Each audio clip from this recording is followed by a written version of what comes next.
Yo! What's going on, guys? My name is Mindset, and today we're checking out Centuria.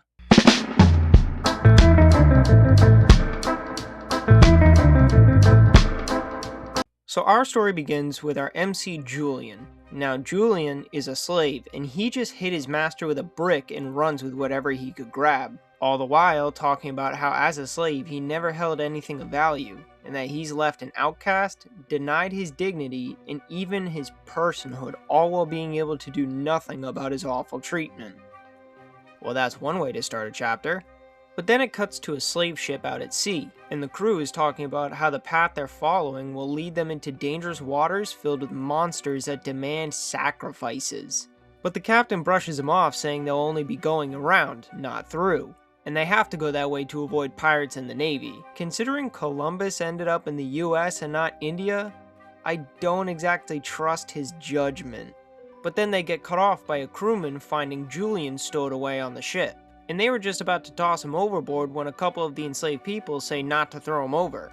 But the captain says they only have enough rations for the exact amount of people meant to be on the boat, and the harbor's just too far to turn back now. So the woman says she'll share hers, with all the others chiming in saying they should chip in instead because she's pregnant. And after one of them mentions bleeding hearts, the captain relents, but declares Julian the 101st slave. Then it cuts to the enslaved people below deck, with the woman asking Julian why he stowed away. And Julian says he was planning on working on the continent to buy his freedom. Then he asks why they're willing to share their food with him when there's no reason to do so. And she responds that since no one treats them like people, they have to have that compassion for each other. But Julian asks what the point is, and she answers, "It's how we keep our dignity as human beings." Man, there is a lot going on in the first chapter. But then the old man glances at the thing the woman is holding and she reveals it's a knife her husband gave her, but she doesn't have money for the upkeep, so Julian offers to restore it for her as repayment for the food. And while he's working on it, he starts telling his backstory. See, as a child, his mother sold him off to a blacksmith for pocket change, and he spent days doing the dirty odd jobs, and any mistakes were rewarded with being branded, causing all the scars he has. And when the time came that he was going to kill Julian, Julian instead killed him with the very whetstone he's using. And he ends the backstory saying nobody's ever shown him compassion, and he doesn't know anything about human dignity. Wow. This has to be one of the worst backstories I've heard. Not bad storytelling. I mean, going through that as a kid is awful. So Julian wraps up and tells her to be careful with the knife, and they finally introduce themselves to each other and we learn that her name is Mira. I get it's a different time period, but dog, you told her all that before your own name? So we skip to nighttime, and while Mira is singing, Julian starts asking about when she's due. And she even lets him feel her stomach moving. But then she says she hopes the baby grows up safe and happy, and that she'd trade a lifetime of suffering for it. Now to us, that sounds like something every mother should wish for. But Julian's mom sold him. So he asks why she would say that because he thinks his treatment was normal. And the worst part is, it hurts him to hear that and he doesn't even know why. Even to the point that he wishes he never knew moms like her existed. I'm low-key struggling to stay cheery and make jokes, man. This is just awful. But then Mira hugs him and says, as hard as your life was, you can't lose heart. And she plans on teaching him that the world has love and kindness too, so he shouldn't just give up on people. So after their conversation, they head to bed and it skips to the next day. So they're about to start cleaning when the old guy says to take it easy on Mira, but the slaver says, "If you don't work, you don't eat." But when Julian offers to do her portion of work, he punches him and asks, what makes you think your kind has got to say anything? Okay. But the slaver eventually backs off and Julian tells Mira to rest up. It then skips to mealtime with the old man offering his portion to Mira. Then the coffin guy offers his portion to the old man, saying if he goes down, it's more work for him. But when Julian offers a portion of his to him, he says, "I haven't stooped low enough to take handouts from a kid." But Mira says he meant he can have it. So night falls again and it's time to get into Mira's backstory this time. And Julian says Mira's amazing for handling the baby so well, when she says she's not as good a mother as he thinks. Which is kinda crazy to say considering how nice she's been. Apparently, she had a son that would have been Julian's age, but sadly he was killed in a slave hunt. And she feels guilty because she was pregnant and he was protecting her instead of her protecting him as his mother. And since he died protecting the baby, she wants to make sure they're born safely. But considering the world she lives in, she wonders if they'll ever find happiness. But Julian tells her that parents are a kid's whole world. And since she loves them so much, he's sure the baby will be happy. What is up with these sad backstories, man? This is still the first chapter. So time keeps passing, and while that happens, it shows Julian having a realization that mothers love kids not just because they're parents, but because they have a deep bond. And if people only care when there's a bond, his mother must have never felt one, which makes him wonder if he'll ever have that. But he doesn't have to wonder long, because one night while stargazing, Mira offers to have Julian live with her, which he's ecstatic, but he tries to hide it. And time continues on while they keep growing closer. But one night, some really nasty currents drag the ship into the waters they were trying to avoid. You know, the legendary monster-filled ones. And the crew is freaking out because they're nowhere near where they should have been. Remember what I said earlier about Columbus? And while a deckhand is talking about what lives out there, the captain tells him to shut up and they just have to lighten the load. Oh shit. So all the slaves are gathered thinking they'll be helping sail the boat, but the captain says they have the crew to manage. And before they realize what's happening, one of the crew stabs the old man. And while still confused, Mira asks what's happening. This is when we find out the captain is even more disgusting than we thought. He mentions them not using their brains again before listing off an invalid, a child, a pregnant woman, and an old man, and saying he bought them at a bargain rate. Then he says they're all defective goods that nobody would buy, but if there's a mishap, since they're his property, I'm just reading what it says, they become an insurance payout, which makes him the most money. And since they're in unpatrolled waters, nobody will know what happened. So yeah, from the very beginning, they were planning on this happening. Genuinely one of the most disgusting yet accurate depictions of a slave trader I've seen. Then all hell breaks loose. The slaves try running, but there's nowhere to go because they're on a boat and they're being chased by guys with weapons. And to make things worse, the coffin guy dies telling Julian to get behind him and protect Mira. And eventually we're left with just Mira and Julian while the crew starts dumping everyone else's bodies overboard. And the captain says they fought heroically to save them, but they were all worthless until they became a payout. Can something happen to him already? I'm tired of hearing this guy talk. Well, didn't have to wait long though, because before they can attack the two, the crewman says he can't move. And now even the rain freezes in place, but Julian and Mira can still move. Then the captain asks, What in the blazes is that? So everyone looks over to see black tentacles crawling up the side of the ship. But then they start bundling and twisting together to form... Looking at that thing makes me feel like I need to be baptized again, man. What is that? Then it speaks, asking, Which of you seeks my blessing? And obviously they can't respond because a literal hellspawn just popped up out of nowhere. So it starts listing its conditions. 1. An offering of a myriad of souls. 2. The loss of a heartfelt love. And since they're the only two able to fulfill the second condition, it wants them to choose. One will sacrifice themselves to the depths, and the other will get its blessing and power. But Julian is still confused and asks more questions. But the creature just says, it doesn't matter. Choose which one I will take and which I'll save. And it doesn't take long for Julian to ask, so one of us will survive? And decide he'll go so Mira can have the baby. And while he's walking away, he tells her to find happiness for him before looking back to smile at her. But when he does, she gets a flashback of the son she lost. That's when she grabs him and says 2 words. Never again. She then takes out her knife and says, I won't let one of my children die again. Julian, take care of my baby. And before Julian can stop her, she starts cutting. And the entire time she's saying, Please don't get hurt. It doesn't matter what happens to me. Come out safe and live. And luckily, despite the method, the baby was born safely. And while Julian is at a loss for words, Mira says, It's a girl. Her name is Diana. She then hands Diana her knife to Julian, hugs them both saying, I love you both. Before walking to the side of the ship, smiling to them one last time, then jumping over the side, fulfilling the second condition. And before Julian can come to terms, it's time for him to make his wish, which the creature clarifies his power will come from what he wishes for. And while remembering what the captain said, he wishes to prove that everyone's lives weren't worthless. And with that, the deal is struck, and something starts growing from Julian's eye as he's surrounded by smoke. So the creature finally releases the crew, and they charge with intent to kill them both and sell the monster. But before they can do anything, Julian looks back and there's an explosion of smoke.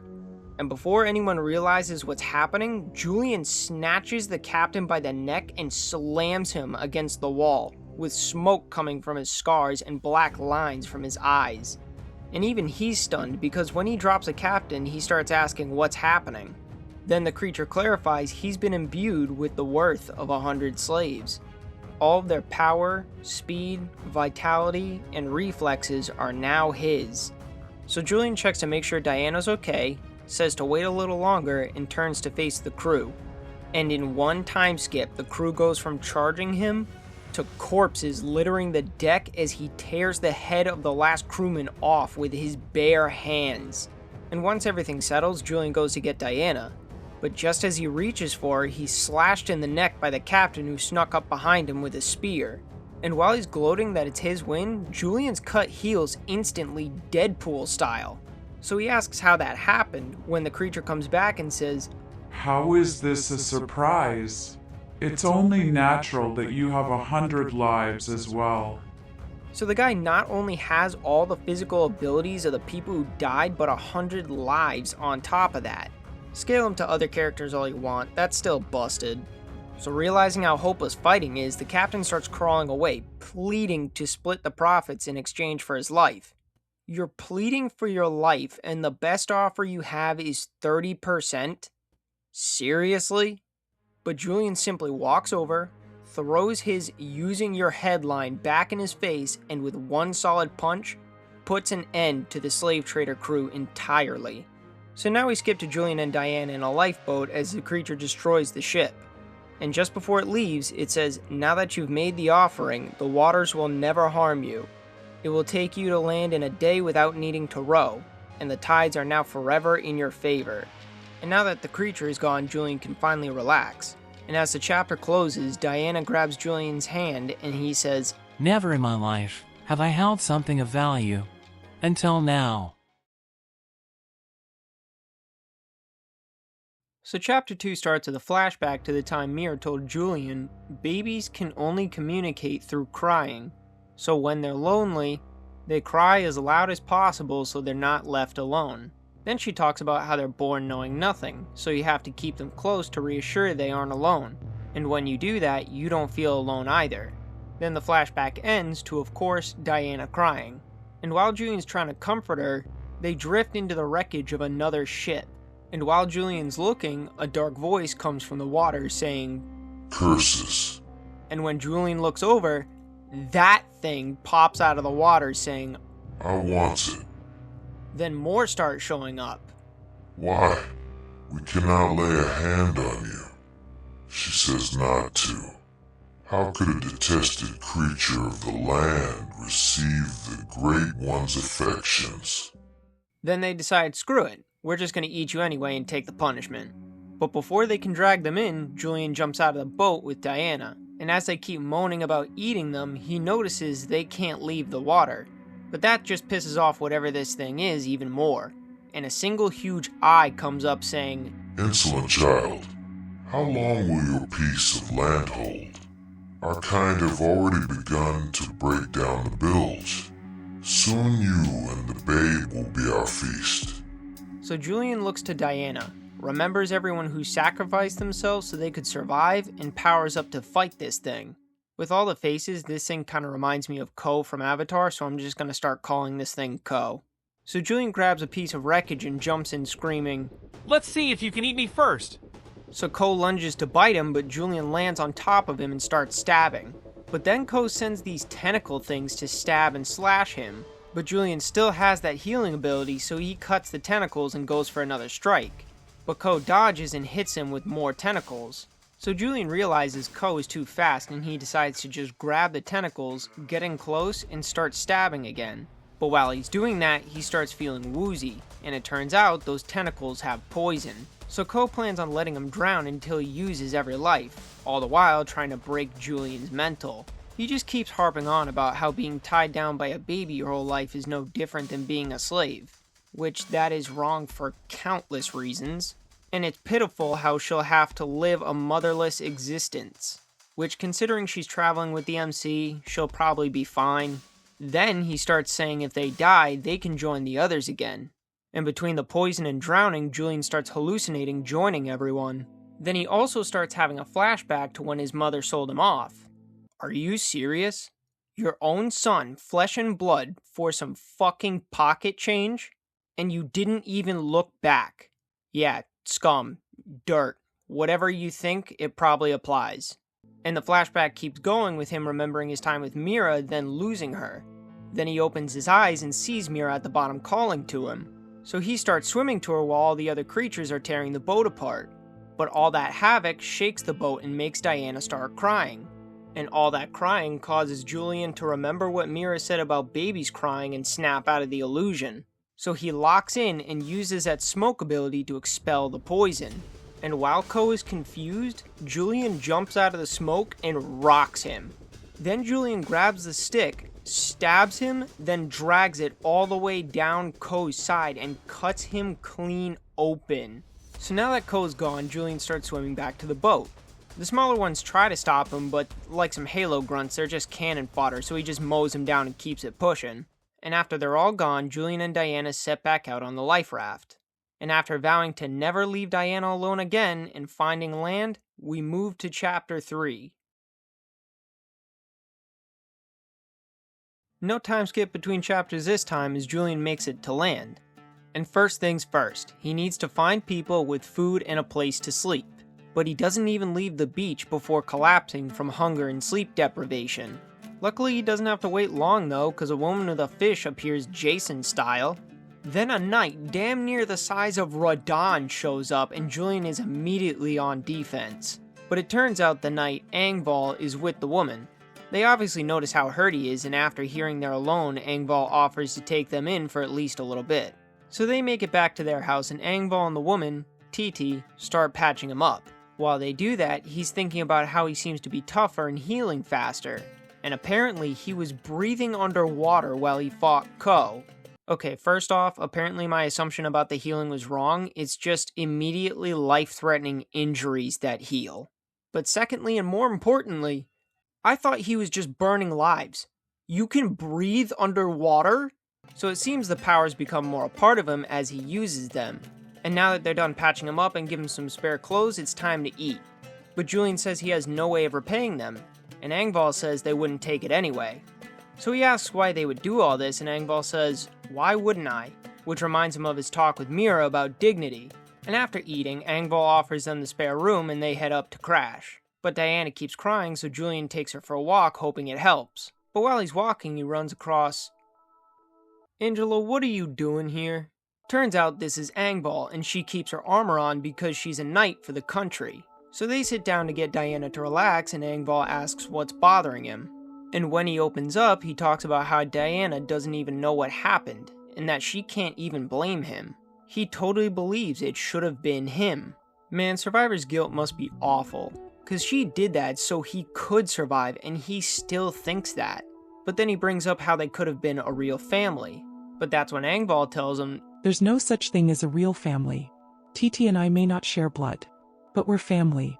Family is something you become. Its composition isn't decided from the start." Then she asks what kind of family do you want and how do you want her to live? And he says all the things he never had, to live in comfort in a happy, suffering-free world. So she warns him he's got to be ready to fight because they live in an unforgiving world, and there's no time in this life for hesitation or guilt. So fight with all you have, and one day you may forgive yourself. Dog, the author is going crazy right now. Then she starts talking about how he'll need money, and I'm thinking she's gonna keep the inspiration going. But then she says money can buy happiness. Paper chaser character, I like it. Though she was serious about him getting money, cause she says she'll help him get a job once he heals up. Not just physically, but mentally and emotionally. Then we skip a whole half a year later, and Pt is calling in a healed up Julian for lunch. But as they're heading in, Diana sees something. But Julian doesn't notice anything, so he starts heading inside, while she keeps looking to the same spot and making noises. Then it shows us that the thing she's looking at is a smiling goat. A smiling goat. Dude, you can't go anywhere without running into an atrocity to mankind. And with that horrific image, we head into our final chapter. So our final chapter starts with another flashback of Julian's childhood. But this one is when he found out the blacksmith was gonna kill him. Bro, the attempts at justification is just insane. But then it cuts back to present as Julian says he wants to find work, both to earn his keep and save for Diana too. So Engvall takes him over to the nearby village, but the boss says they don't need a kid who can't do a grown man's work. So Julian tries to tell him he can do it, and the guy tells him to prove it. To prove he can work, he has to clear out a caved-in iron mine by himself by the end of the day. Bro, none of y'all can do that. And Engvall also calls out how bogus that is, but the guy just says, do it or don't. But since Julian needs the money, he agrees and gets started. But then it cuts to later in the day and he is screaming in effort to keep moving. He's made it halfway through, but he can barely move. But one look at Diana and he keeps going. And he's so determined that he starts crawling since he can't even walk anymore.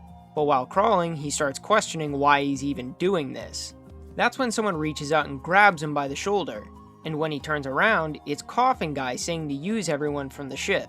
But then Julian starts talking about how they're always saving him, and he doesn't like how he hasn't been able to do anything on his own or feeling like he's a kid they saved. So he wants to move forward from being a kid so they won't worry about him. And after telling everyone they entrusted him with Diana and it only means something when he's doing it, he gets back to work. So he keeps working, and now everyone from the village is saying he's done enough, reiterating he's just a kid. He's more than halfway through, and you're only now starting to feel bad? But Engvall stops them and says, You lot started this. Be quiet and watch. And by the time nightfall hits, Julian's moved all the rocks. So the guy from earlier hands him a bag of coins and says, Sorry. Turns out you're a full-grown man, and then some. That's your reward for the work you've done. From now on, you're one of us. And with that done, Julian and everyone heads home. And when he gets there, he sets up a grave for Mir to watch over them. Then with a final scene of everyone watching as Diana learns to crawl, and making jokes about her being better than Julian at it, Volume 1 comes to a close. I have to say, I am completely blown away. Going into this, I was expecting one of those basic thrillers that's only good for the first few chapters, but I was very happily mistaken. Not just with the fight scenes and character interactions, but with the messages in the story itself.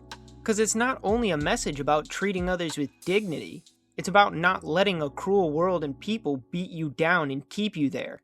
It's about finding people you can call family in a sea of unacceptance. It's about finding a light in the dark even when you feel like it's not there. This is a story about real life. Because when life beats you down, you fight back. When you feel alone, someone will join your journey. When you feel completely lost, there will always be that light to put you back on track. And those moments right there are exactly what makes life a beautiful thing, no matter how grim it may seem. Damn. Sorry guys, that got away from me for a sec. But yeah, this is an absolutely fantastic story so far, and I can't recommend this enough. Leave a like if you enjoyed, and make sure to comment any manga or video ideas you want me to cover next. Also, hit the bell so you can catch when the next video drops. Thank you guys for tuning in, and I'll catch you in the next one. Have a great day. God love and bless you. Peace.